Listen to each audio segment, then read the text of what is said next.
it struck me that the way to look at this is maybe to go through the Bible and read it the way that people who had the Bible in their heads read it in the old days. So I went to Daniel. Independent of any current theories. Well, that's right, yeah. And they hadn't read any of the books that are out there right now or seen any of the movies. But, so, there's prophecies fall into three camps, right? There's prophecies that have already been fulfilled. Prophecies about the past. So most of the book of Daniel is actually prophecies that have already been fulfilled. The rise of different ancient world kingdoms and so on. Yeah. And then the prediction of the coming of the Son of Man, who Jesus then adopts that Daniel 7 title for most of his career. Then there are prophecies that you could say were given for the present. And that's Jesus in Matthew and in other places. Jesus himself says, look, here's what's going to happen. I'm going to be killed and I'm going to rise again. So that's a present prophecy that is fulfilled. And the prophecies of the past about Jesus, the Old Testament is laced with those prophecies. Right. You know, we also have the destruction of the temple. Jesus says, not a stone of this is going to be left. You know, and he goes out to in Matthew 24 and Mark 13. Yeah, exactly. Right to the Mount of Olives. They call it the Olivet Discourse in theological corners, where he sits down and says, now this is what's going to happen. Don't panic. The Romans are going to come. They're going to surround the place. When they do, get out. Don't stay. Don't hesitate. Even the imagery he uses is primarily Roman, where the eagles gather. You know, well, that's every legion had an eagle. So, you know, that's a Roman reference if ever there was one. And there's a couple of verses in there that you think, well, maybe they haven't been fulfilled yet, but they're not enough to build a prediction on. Right. Then there's the sort of prophecies from Jesus' time of in the past, you know, in his lifetime for the future. And Jesus does make several of those. You know, one is I'm coming back, the big one. He says that again and again. Jerusalem is doomed, and the temple is doomed. The Romans are the destroyers. The Romans are the destroyers. No one knows when. Jesus is emphatic again and again. No one knows. I don't know, he says. Then, when the Romans surround Jerusalem, be gone. Go. Don't hesitate. Because it'll be sudden, it'll be swift, and it'll be final. And then, which it was. Josephus described it as the worst thing that had happened in history. And they will desecrate the temple. You know, when the Romans come in and with the eagles and they kill all those people who are defending the temple and set it on fire and then chisel the stones apart to get the melted gold, that's desecration. It's as bad as back in the Maccabees days, and it's as bad as when the Babylonians came. So that's Jesus predicting the future, but that's the gist of his prophecies. You know, and then he dies, is resurrected, and ascends, leaving the church with that list of about 10 prophecies. And the big one is be ready. You know, be always ready. So that's the biblical take. When you get to Paul and John, the apostle, again, Paul in Thessalonians talks about the general resurrection, when we'll all rise if we're alive, or if we're dead.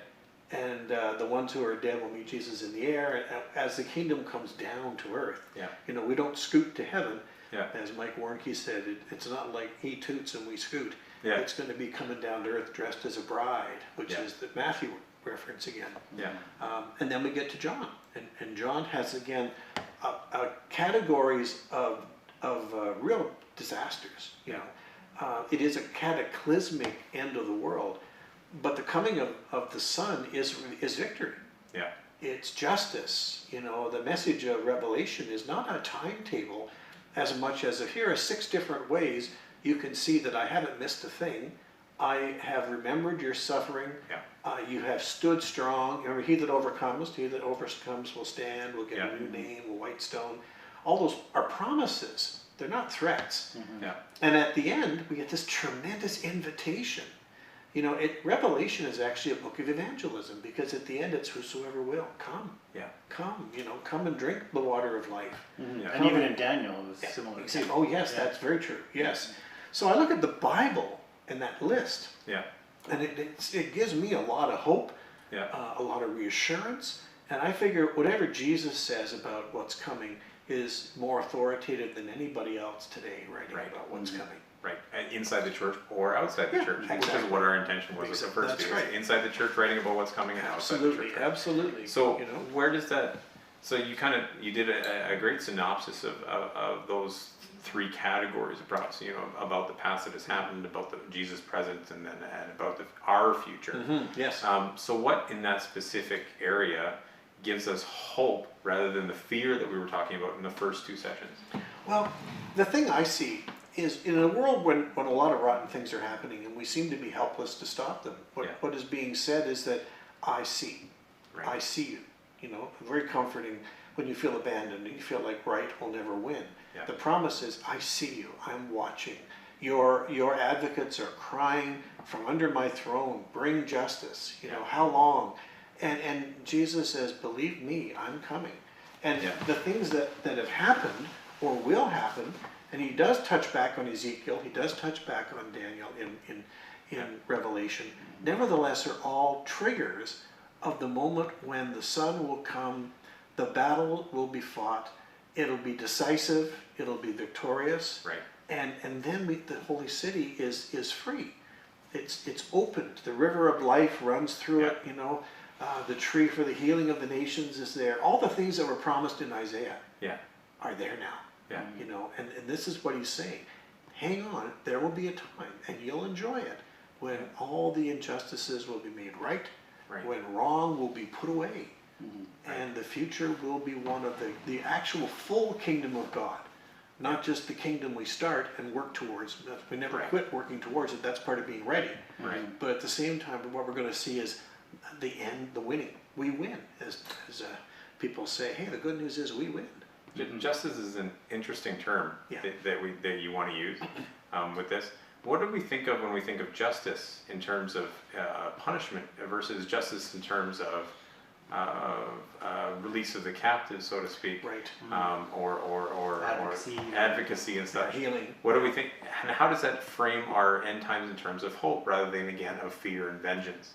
Well, that's why we come to this question of, what will happen at the last judgment. Because Jesus says there's going to be one, there's going to be goats, and there's going to be sheep. And you want to be on the sheep side.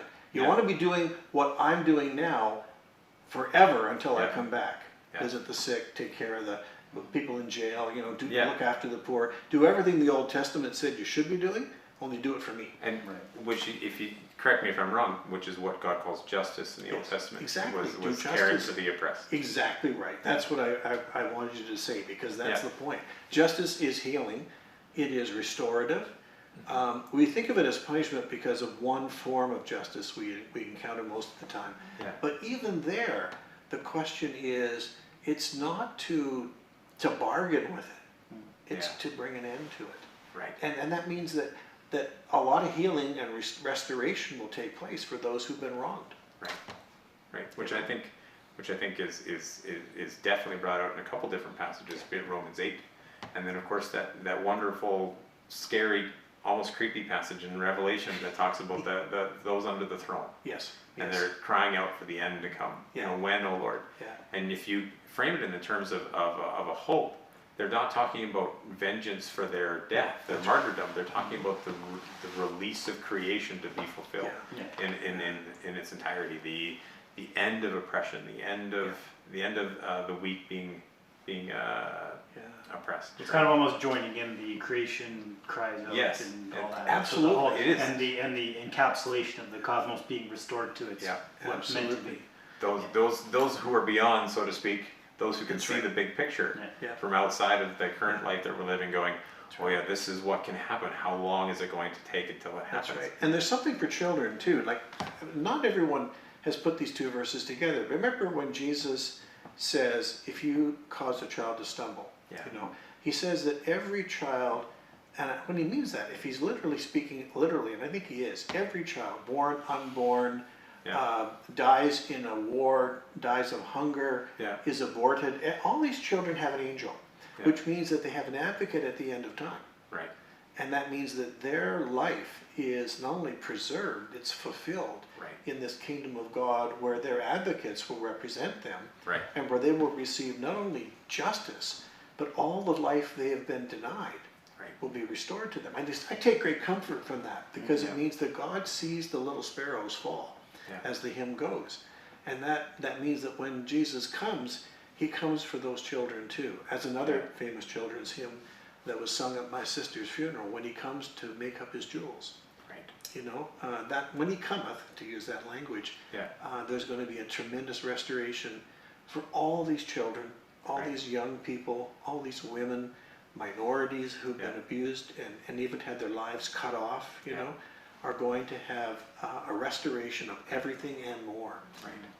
And I think in that way, to kind of provide almost like a paradox, not paradox, like a contrast with the first session we were doing, is just reframing our thinking in terms of all of that, as we were discussing a little bit. In verses all of a sudden become comforting, even that almost shouldn't be. Vengeance is mine, says the Lord. So all of a sudden becomes a comforting verse. Yes. Because we don't focus on ourselves as, say, the persecuted church who's looking to fight back our oppressors. We're looking for God to come down and go and say, those who are weak, those who are oppressed, the widow and the orphan, which is the kind of the sign words of all who are weak. Yes. I'm coming down to release them. Yes. I'm coming down to save them. I'm coming down to make sure that they can live fulfilled. And I shouldn't say they, so much as like the entire world gets encapsulated that in the end time.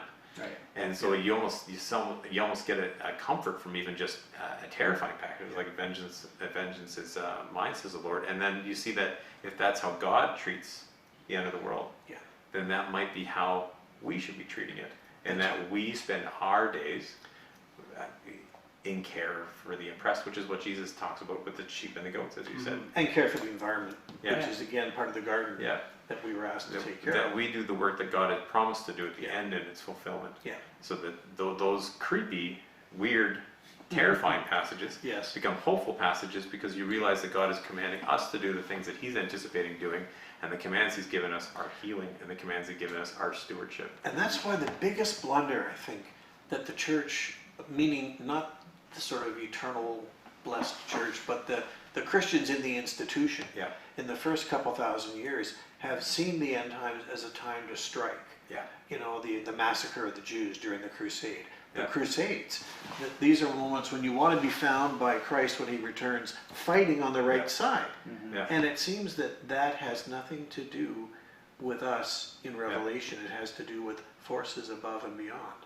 And I think that was kind of our point with the kind of the shock and awe of our last session, a little bit of a jarring experience.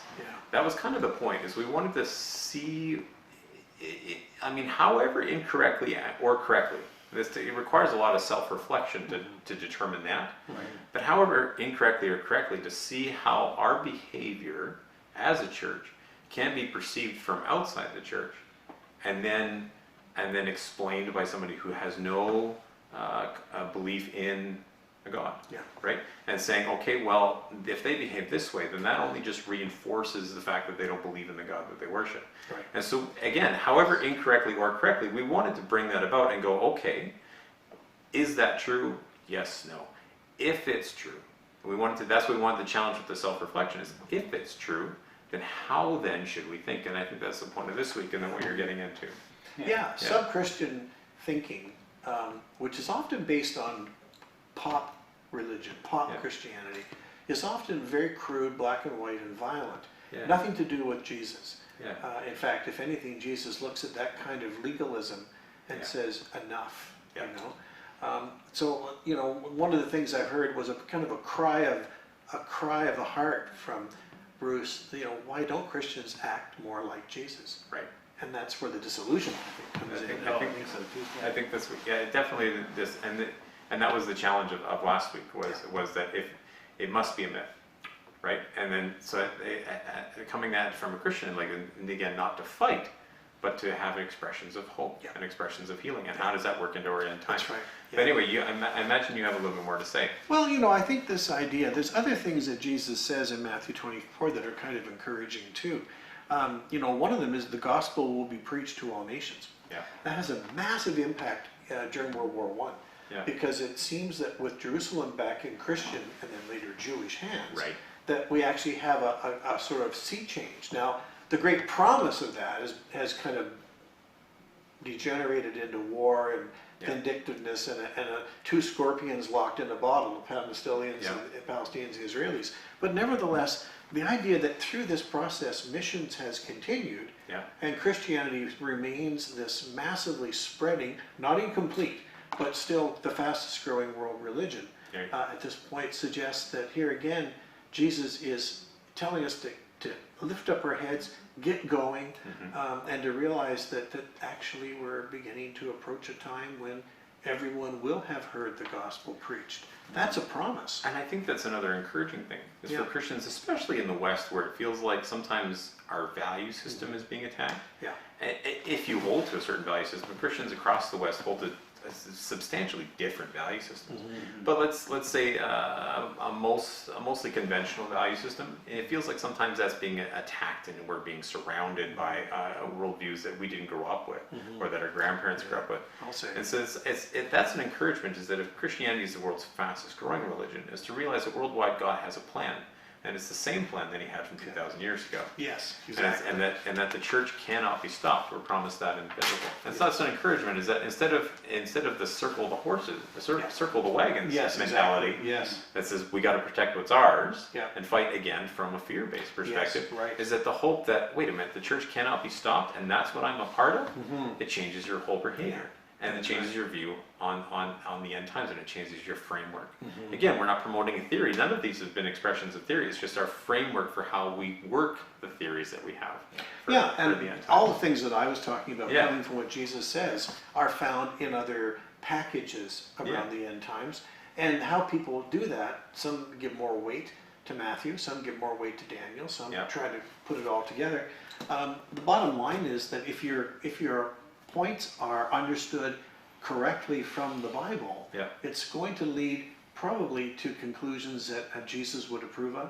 Yes. You know, that Jesus would bless and participate in. With all the differences that are debated amongst. Yes. It just framing all of those differences under the biblical framework. I would say the biblical framework. I would say a lot of times what happens is just like what we do with understanding the Bible in general, is we lose the story.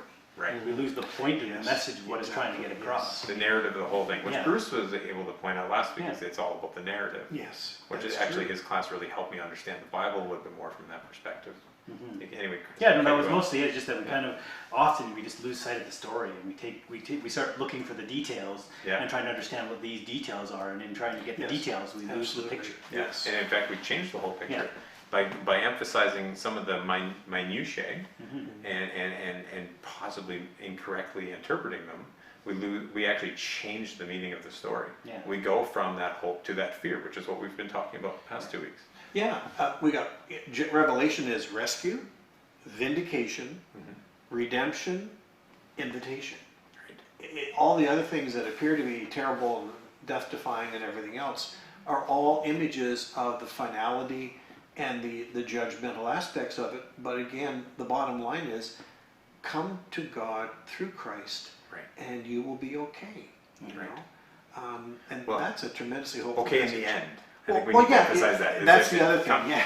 Through to the end is the call to suffering, right? Not okay as in health and wealth. Okay. No. It's, okay as in we win in the end. It's kind of like some of my soldiers have heard in the past that I studied. Now, you know, some of us are going to die, but we're going to win. I think that's a good, actually a decent Christian perspective. In a less brutal way, is that knowing you're going to win is the hope. And so in that way, knowing that you're being fought for and that you don't have to fight, knowing that you're going to win means that the fight or flight thing, the fear-based put your fists up and circle the wagons thing, all of a sudden goes away. I would say like it ties into when you consider, like when you look at books of like Daniel and Ezekiel and all these ones, as well as Revelation, who are they written to? They were written to people suffering and persecuted and put down and wanting hope and far more than we've ever experienced. Like we have it easy by most respects, but like that's the thing, when we understand that it's when these people were at their lowest point that God's saying, no, look, I'm still in control. This is still my victory. You just don't see it yet, and you will see it. Now, it may well be, speaking as a historian now, that we are in a similar time, because big things are happening.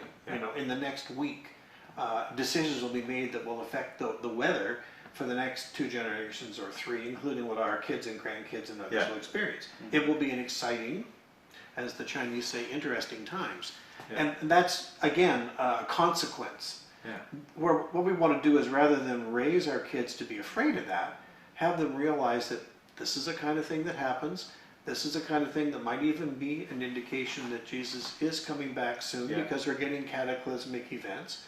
On the other hand, don't be afraid. Don't be afraid. Put your, as Jesus says, hold your head up and look around, because your rescue is coming. You know, I remember this in the idea. I think of people in some of the places I've been, like Ethiopia or Ukraine, where there's terrible things happening, but at some moment there's going to be a noise, a sound, a moment of inspiration, and they're all going to look up, and what are they going to see?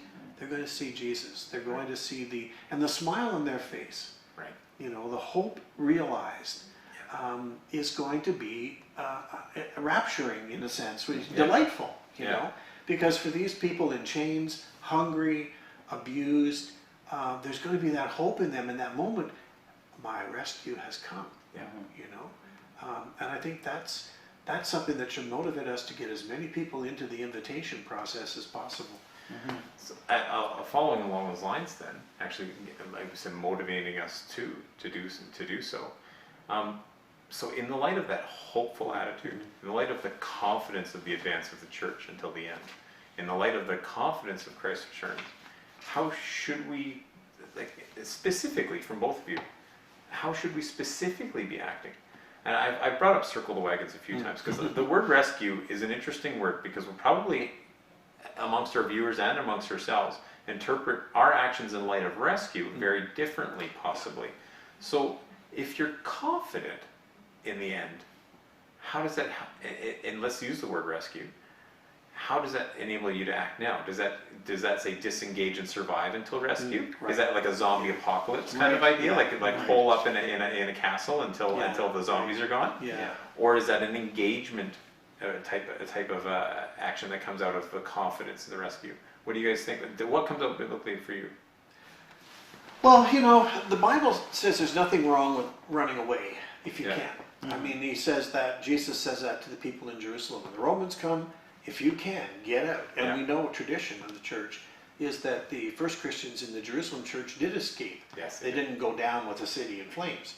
And in the Reformation, again, even after the post-Reformation period, Christians have come to this country, have gone to other countries. You know, think of the Moravians, Hutterites, and others have fled. I was going to say, this entire area is populated by people who've fled. Followed the biblical teaching to flee. But if you can't, and that's what often happens, say, you know, Germany in World War II, there's no place to go. Russia in World War I and II, where are you going to go, you know? Then the question becomes, how do you stand? You know, whosoever stands, and they overcome not by fighting, but by standing. Right. You know, they hold firm to what they believe.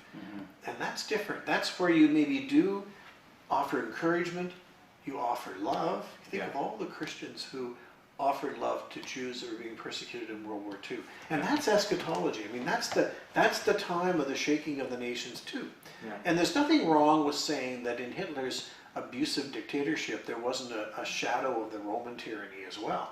Don't forget 666, translated by Jewish numerology, is Kaiser Nero, the first emperor that burned Christians at the stake. Right? So I mean, there's that horrible side of the evil we may contend against, but there's also the idea that a martyr, someone who holds firm to the faith, is someone who God sees, God loves, God will sustain as well. And we do have these tremendous testimonies of people in Africa, in Asia, you know, and things are getting tough again. It's going to be tougher to be a Christian in China now. Those things are happening. So we offer them the encouragement and the prayers that we can, and we make sure that we never offer them judgment or difficulty. We offer them love and if possible, a way to escape, because they have a lot to teach us. You think of all the people I've known who come out of persecutions, who are able to give us so much insight now. So what do we do in this city and in this country and in this continent then? We don't undergo, I'm not going to debate whether we're under persecution or not. That's a personal opinion that's far too long for this. What do we do in our current circumstances, regardless of how difficult or how benevolent we interpret them to be. In our current circumstances, what do we do to engage our culture? Because we're not risking death. We're not risking, I mean, you hear people losing their jobs or losing their promotions and all that kind of stuff, but we're not risking being unable to feed our children for the large part, beyond the normal sufferings of say, food insecurity in North America, as opposed to like downright starvation and famine. And so how do we interact in our circumstances in light of hope? In light of like, do we anticipate it getting worse and then hold off, like haul ourselves up, wall ourselves off and prepare for that, or do we dive into the muck? Right, and we go, I'm getting dirty with everyone else. Well, we certainly have a call to help and to assist and to rescue where we can. I think it's also true that we have to do it like Jesus.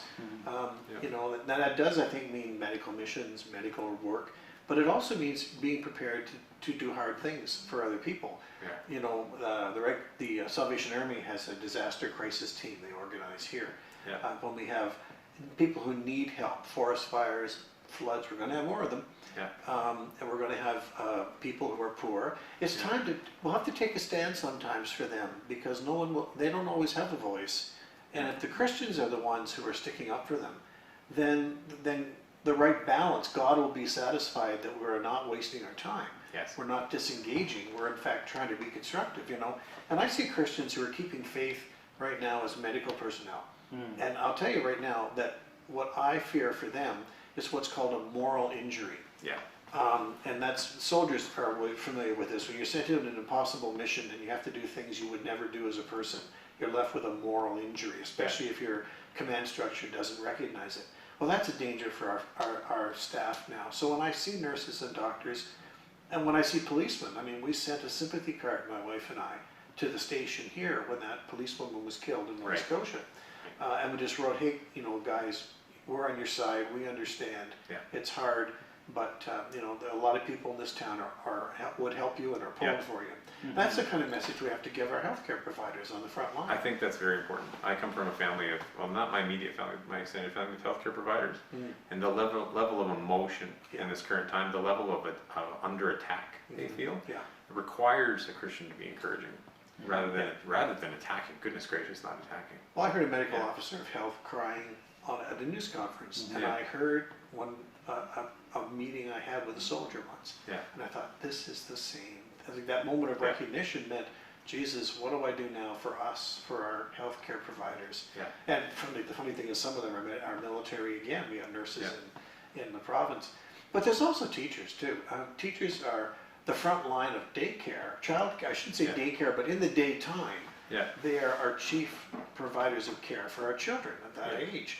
And when I think about the fact that I gave my children for 7 hours a day, 5 days a week, to my teachers, Carol and I made a commitment to never be the snotty, mean parent, but to try and help our teachers and take care of them. Which, I mean, Christian parents can reach out to their teachers, even if they don't agree with them about everything, and say, look, you know, we understand that you have a big job, and we don't want to see you disrespected, underpaid, overworked, and then do something with that at the ballot box. Talk to we have a new school board in town. This is where Christians, not to be the nagging, nasty ones. You know, we don't want to be the ones carrying placards and burning torches and stuff. But causes that are other than Christ. Well, we want to do this constructively. You know, you write your MLA. You don't start with "you jerk." You start with, here's the concern, here's the answer, and if you can point out that as a Christian, I don't believe in criticizing and shouting at you, but I do believe in offering you an opinion and maybe support. You know, there's such a thing as an opposition that's loyal in our country. It's not the same in the States right now, and the danger, of course, is it could happen here. But that's where Christians can take a lead in offering constructive, civilized discourse. And at the end times, I think more than anything else, Jesus and John are saying, keep your head. Don't lose your head. I mean, figuratively, keep your cool. I think, if I may interject, that not losing our head, or in other words, having hope instead of fear, Yes. enables us to do those things. Yeah. Because the more fearful you are, the more threatened you feel, and the more threatened you feel, the more you feel like you're in a position where you have to fight. There is no other solution other than to fight. But if you know that you win, if you know that the church doesn't get stopped, it almost provides you a safe place and within which to dwell amongst your own suffering.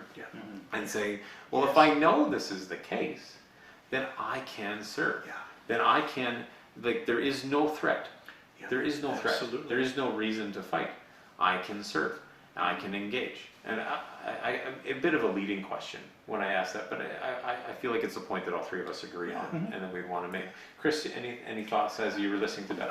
Not so much on what he said, but more on one of the things I've been thinking about a lot in relation to church in general is that we have a much higher calling to stay united and to not let like our opinions and our ideas cause fracturing. And if anything kind of was an example of what kind of Bruce talked about last week, was how we see Christians treating other Christians through this time, and that's because we're getting so focused on our own things rather than keeping our eyes up and our hope up and taking our eyes off the prize essentially. That's one of the things I think. And changing the story to one based on exactly and we're losing sight of what we're called to be and the message that we have and not living that out. And I think that's a big part of and that's what fuels what Duff's talking about. And maybe acquire some of the skills. I mean, I've always joked with young people that, if you're going to be ready for the end of the world, at least have your level 1 first aid, because then you can help other people who might be hurt. Learn a bit of first aid. People used to laugh that I kept a big first aid kit in the trunk of my car, and I said, well, what are we going to do if we have a disaster and people need help? If the Christians don't know how to do first aid, then we really are hooped. Or have extra bottles of water available or whatever. That's the kind of thing that even now in whatever normal disasters we have. I like the picture of that. I like the picture of the Christian with bottles of water in the trunk of their car, rather than the Christian with the doomsday bunker. Yeah, that's right. I like the picture of that, and how one is a Christian who's looking at the news and going, the end of the world is coming, and the other is the Christian who's looking to Jesus and saying, the end of the world is coming. I'm ready for it. And I think that comes with even our care of the environment, because one of the questions the Scotsman put in a book I read a few years ago when I was in Scotland was, what are you going to do at the end of time if the Lord says, look, see all these wonderful species I made, aren't they wonderful, weren't they beautiful, weren't they beautiful? Why didn't you take care of them? And that's the kind of question that I would have sometimes maybe have to hang my head. But it's also a fair question. Taking care of the earth is part of the mandate that was left to us. Right from Genesis on. We've messed it up a lot, but there's some good news stories too. The ozone hole is almost saved. There are things that it's not too late, and that's the other thing. And I think I want to emphasize too that our viewers might notice that our tone is a lot different than in our first two sessions. And so in light of wanting to keep that tone going with the climate change thing, we realize that, and the stewardship of the earth, and the people are it's going to bring up word associations amongst our viewers in one direction or another. So I just want to emphasize that the stewardship of the earth thing is not an endorsement of a way of taking care of the earth. That's not a debate that we're wading into in the next 30 minutes. No. Right? Like, so as far as what's the most practical way to do that, what's the most economically viable way to do that, how much desperate action is needed, that's another topic entirely. So what Duff is saying and what we're trying to emphasize is, again, not endorsement of theories, not endorsement of scientific progress or anything like that. We're endorsing an attitude that leads to behavior. And so stewardship of the earth, however that is supposed to look, is what we're emphasizing here. Yeah, remember too that if anyone should have participation, constructive participation in things like nuclear power plants, or how to invent new ways of dealing with oil, or carbon capture, those projects all are ways that Christians can still be part constructively in the process, because there's the engineering, the science, the ethical questions, and they're all constructive, even if they mean change. I am old enough that I have to make permanent changes in my diet, my exercise, and I can't simply ignore them unless I'm prepared to face consequences, but I can find the people to help. And I can also remember that this kind of change has been going on the first cities, 8,000, 10,000 years ago. Yeah. And boy, that was change. And we're still working within that model now. Yeah. The day may come when even how we do cities Yeah. has to change. Yeah, it's already happening. Yeah. The vertical farming. Exactly. How we do farming is changing. So those are things that remind us that there's never, to me, as much as it would be nice for things to be they were in the 60s, the 60s wasn't that great. I was there, Yeah. And neither were the 50s for that matter. There were things that needed fixing then too. So it's a cumulative thing. And Christians have always been involved at the cutting edge of those projects, especially the medical ones, but not all, other things too. And many of them are missionaries. When I was in Ethiopia, the model for SIM was preaching point, but also doctor, school, veterinarian. So that whole approach was very much, to me, a way of showing that Christians care about the whole thing, everything, and that should be going on until the very end, if possible.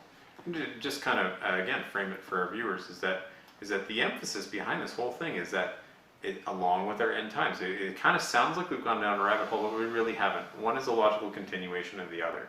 If you're fearful, you behave a certain way. That certain way may be perceived to be quite unchristian from the outside. That's a summary of our first two sessions. The third one, if you have a hopeful framework for the end of the world that seems to the three of us to be rooted in how Scripture frames it, then it changes your behavior. And what we're doing is kind of spitballing on some very fundamental, practical changes in behavior that are not only encouraged to be happening now, but have been happening for hundreds of years. That's right. And you don't have to be doing environmental work. If you're a teacher who's working on coming up with a way to reach autistic kids, and again, I know some Christians who have been involved at the cutting edge of that kind of a remediative education. If you're a person working on programs to improve the delivery of healthcare, that's kingdom work. It's all kingdom work, and it makes Jesus smile. Yes, I think that we started this whole thing off with the sheep and the goats. I'm not too sure what kind of time we're at as far as how much farther we want to go. Yeah, 40 minutes. Okay. We're at 40 minutes now, so we could next 5 minutes wrap it up. You betcha. So I hope the viewership has kind of enjoyed the three of us kind of really listening to Duff, Chris and I, and talking through what we may have learned in the last three sessions of how to think through the end times. Maybe if over the next 3 or 4 minutes, a final word from both of you on the things that you've had to confront in the last 6 weeks with how we look at the world around us as far as the approach to the resurrection and how that has encouraged us to behave. Specifically, actually, honestly, maybe even touch on last week, because I want to hear maybe from you, in light of the things we've said today, how do you approach the challenge that we received last week? Well, I've tangled with Bruce at the college. When I was a colleague, my office was right next door to his. So I knew that tangling with him here was going to take a long time and not produce a lot of illumination, mostly heat. But I think the thing that I want to say, Bruce did bring out a lot of good things to the forefront. So illumination from him, but we just didn't turn it into a debate that arrived at conclusions. So I mean, the other thing I think is that if we look at the idea of what does the Bible say about the end times, and living that out is more than I can manage in my life now. People say, have you managed to live biblically? And I have to say, no, I'm still figuring out what that is. What the Bible says. Because it keeps growing, If I may interject, something that I've repeated often to my family, to my wife and to my immediate family, like my mother and my siblings and stuff, is that, they ask me why I read so much. And I say, well, if I'm going to teach my kids about the Bible, I better know what it says. And so it's just along the way. Exactly. Yeah, and I really appreciate the fact that you let me go on and on and on. But I've been thinking about this for 66 years, so it gets me to the point where I have a lot of thoughts. And, thanks for the chance. But thank you for punctuating it, because again, you guys, your reactions and your questions are part of the process of me looking at this and applying it too. Because you can't apply it alone. You can't apply it alone. Not at all. Yeah, I'd say for me that's kind of like the two things that have been really at work with me in the last 6 weeks is understanding the importance of having hope. Yes. And that you know you can learn and you can have the knowledge part, which is essential and really important. But if you lose that story, and that grasp of like, okay, you know, for one to understand like the story of God becoming a man, dying on the cross for our sins and all that, but it didn't end there. And you know, and realizing that story is ongoing and that He still sits in control. That's been the biggest thing for me. But it's a hard thing to practically lay out. So it's still very much a heart motivation thing. But I think God does a lot more with a heart change than we realize. And so by setting that's for me, and the focus is setting my eyes and my heart on Him. And say, okay, I don't know what this looks like, so show me. Yeah, and He'll show you. Yeah, oh, and that's exactly it. Also, don't be like, oh, great, now I get to do this. And then be like, and then I'll do it, and then it'll be like, wow. Yeah. And I think that's where the amazement that some of us don't experience comes from. I know for me that's where it's come from, is in my unwillingness or my lack of foresight even to enter into those places where God's saying, look, go right there. They need hope in there. So take your hope in there. And let's go with it. I think for myself, just to kind of close out these thoughts, for myself, I've just discovering the more that I learn intellectually about how to describe the hope that we have, both in terms of salvation as an arc in Jesus' life and the announcement of the kingdom that they made, all the way through to the hope of resurrection, which we're calling the end of the world in these last three sessions here. All of that requires, if it's a radical, irrational, disillusioned, mythological hope that we have, embracing all of those terms with pride from last week, if it is that level, then it needs to be, and we're called to have it accompanied by a radical, irrational sense of love and service. And so I've been confronted with the fact that I enjoy reading and learning, but the steps that I took in the last 2 years to love others is not the end. Like I can't just sit back and go, oh, I do A, B, and C. I'm a good Christian. Well, now I got to do D, E, and F, and it turns out those are a lot harder than A, B, and C. But I know more, so I have to be challenged to do more. And I think that's what this last 6 weeks has been. It's been like the responsibility that comes from understanding the hope we have. Because if you're going to go from fear to hope, all of a sudden your actions have to change. And that requires transformation of the heart to be even motivated to change, to be able to sustain the change. But it also comes with discipline and the courage to actually step into that opportunity that's been given you. For sure. And that's why Jesus says, if you have more, you'll get more. Yeah, and we have all of it. I think that's what when people in North America hear, when you have more, they think, well, I only have $1,000. What about the guy that has 100 million? Well, in these terms, what this last 6 weeks has done, is that is to understand that we have all of it. Yeah.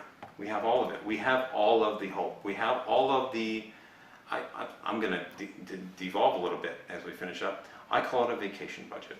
Yeah, okay. I don't know if you've ever done this, but I've kept an account on a vacation where I spend until my debit card doesn't work anymore. I know how much I have. I know that I can use all of it up. When I go home, I'm going to make more. Okay. And I know what I can afford, kind of thing. And so I treat the radical way in which we're called to love, because our hope says we have all of it. So we're on a vacation budget. Let's spend all of what we have.